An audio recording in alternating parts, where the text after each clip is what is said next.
Brought to you by TechnoSpark 20 series smartphones. I'm superhuman.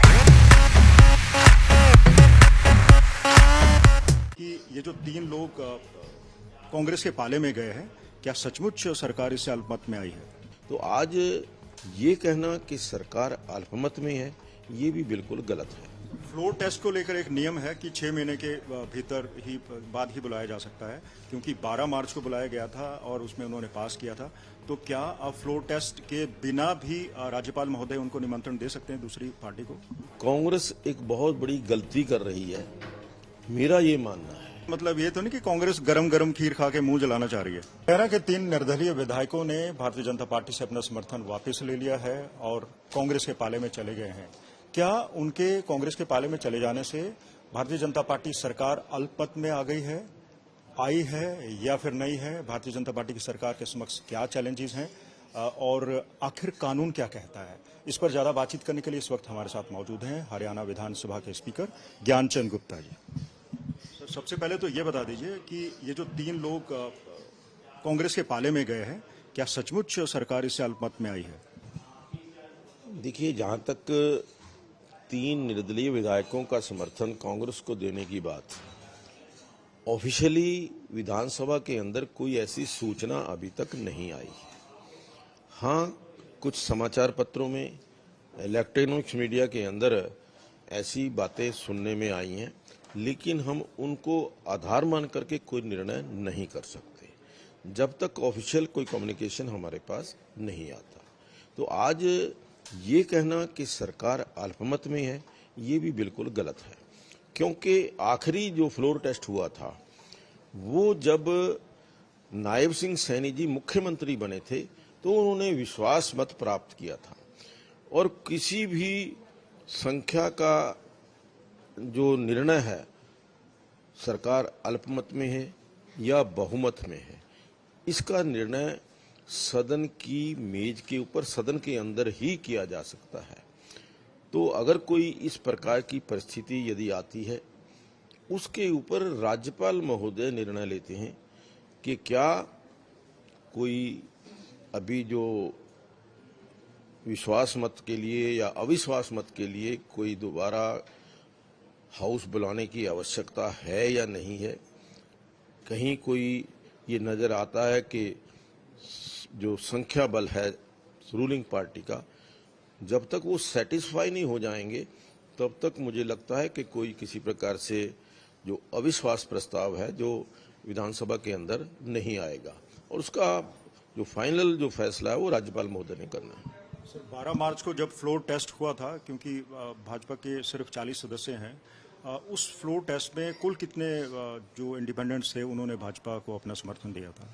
देखिए, उस समय तो जो सारे के सारे कांग्रेस को छोड़ करके कांग्रेस के लोगों ने वॉकआउट किया था, कांग्रेस के लोगों ने समर्थन नहीं किया था और एक शायद अभय सिंह चौटाला जी जो थे उस समय, उसका मुझे पूरा ध्यान नहीं है कि वो थे नहीं, लेकिन बाकी के सब लोगों ने भारतीय जनता पार्टी की जो सरकार है, जो नायब सिंह सैनी जी का समर्थन किया था। भारतीय जनता पार्टी उन आरोपों को सिरे से खारिज कर रही है और भारतीय जनता पार्टी का दावा है कि 40 विधायक उनके खुद के हैं और बाकी के 2 जो विधायक है हिलोपा और वो उनके साथ हैं और 4 जननायक जनता पार्टी के विधायक भी उनके साथ हैं और 47 का आंकड़ा बनता है। ये सही है क्या? देखिए, जैसा मैंने कहा कि ये संख्या कितनी है, कौन सी पार्टी सरकार को समर्थन कर रही है, कौन से विधायक अपोजिशन को समर्थन कर रहे हैं, ये पार्टी का विषय है और इसके बारे में कोई भी जानकारी या तो आदरणीय मुख्यमंत्री जी दे सकते हैं या पार्टी के लोग दे सकते हैं। फ्लोर टेस्ट को लेकर एक नियम है कि 6 महीने के भीतर ही बाद ही बुलाया जा सकता है, क्योंकि 12 मार्च को बुलाया गया था और उसमें उन्होंने पास किया था। तो क्या अब फ्लोर टेस्ट के बिना भी राज्यपाल महोदय उनको निमंत्रण दे सकते हैं दूसरी पार्टी को? देखिए, अक्सर ये रहता है कि 6 महीने के बीच में कभी भी फ्लोर टेस्ट दोबारा नहीं होता, लेकिन राज्यपाल महोदय अगर चाहें तो वो बुला सकते हैं, वो करवा सकते हैं। अगर वो ये सेटिस्फाइड हो जाएं कि वो जो दावा करने वाले लोग हैं, जो अविश्वास प्रस्ताव लाने वाले लोग हैं, उनके पास संख्या बल पर्याप्त है।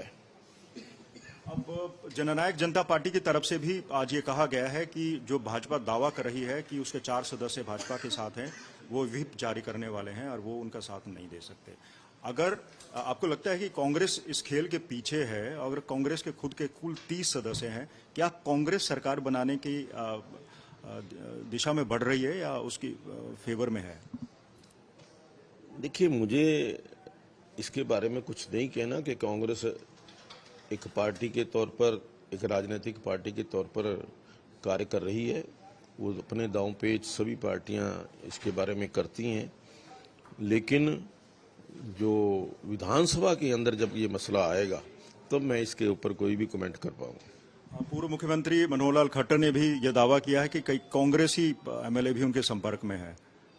देखिए, मैंने कहा ना कि ये सब पार्टियों की बात है। मैं तो एक, जो मेरे लिए तो 88 के 88 विधायक जो हैं वो समकक्ष हैं, एक बराबर हैं, और कोई भी निर्णय जब हम लेते हैं तो सभी विधायकों की मान मर्यादा को देखते हुए नियम और कानून के अनुसार ही हम कोई निर्णय लेते हैं। ये सर, विधायक होने के नाते एक जवाब आपसे चाहूंगा।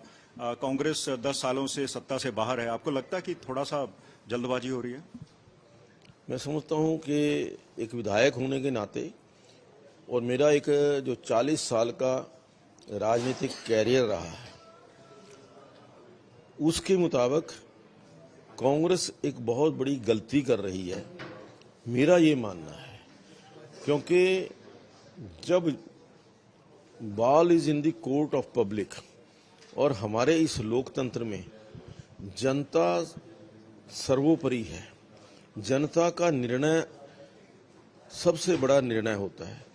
जब बॉल जनता के कोर्ट में है, let the people decide, let जनता डिसाइड कि जो भी निर्णय होगा उसको हम सहर्ष स्वीकार करेंगे। आपका कहने का मतलब ये तो नहीं कि कांग्रेस गरम गरम खीर खा के मुंह जलाना चाह रही है? लग तो ऐसा ही रहा है, मुझे भी ऐसा ही लग रहा है कि वो जल्दबाजी में जरा निर्णय ले रही है। ये थे ज्ञानचंद गुप्ता, जिन्होंने साफ किया है कि भले की एक ऐसा कानून हो कि 6 महीने के भीतर फ्लोर टेस्ट की मांग नहीं की जा सकती, लेकिन फिर भी राज्यपाल के पास एक विशेषाधिकार होता है कि वो चाहे तो फ्लोर टेस्ट करवा सकते हैं किसी भी पार्टी के कहने पर, और कोई भी ऐसी पार्टी जिसके पास बहुमत हो। कैमरा पर्सन अमन गुप्ता के साथ मंजीत सहगल, पंचकुला।